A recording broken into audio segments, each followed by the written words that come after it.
Well, I started public service working in communities, and throughout my career, what has always given me energy, what's given me hope, is just how good and decent and resilient and strong the American people are. And the theme of this year's inauguration is our people, our future. I really believe that when our people are succeeding, when they've got the tools that they need to get a great education, get a good job, look after their kids, have some basic security, that there's nothing that can stop America.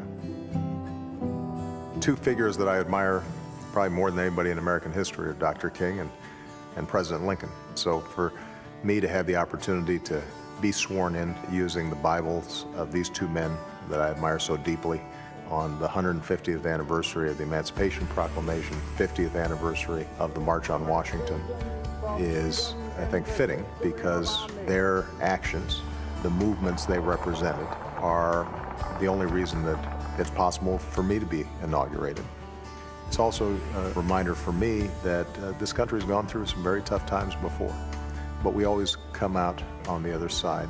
This task of constantly perfecting our union, making it more fair, making sure that everybody in this country has a fair shot, that if you work hard, you can make it, regardless of the circumstances of your birth or what you look like or where you come from or what God you pray to. I think that it's probably the most important thing to keep in mind when you're President of the United States. And so me stating before the entire country that I will uphold my oath of office, while at the same time letting them know that there's a connection between me being here and the sacrifices of those in the past. And it's, I think, entirely fitting.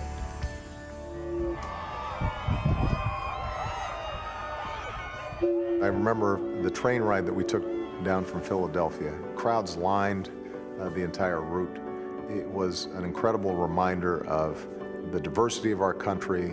The other thing that really sticks in my mind was a day of service, because inauguration comes close to Dr. King's birthday. We had a tradition of serving on that weekend, and we painted a homeless shelter.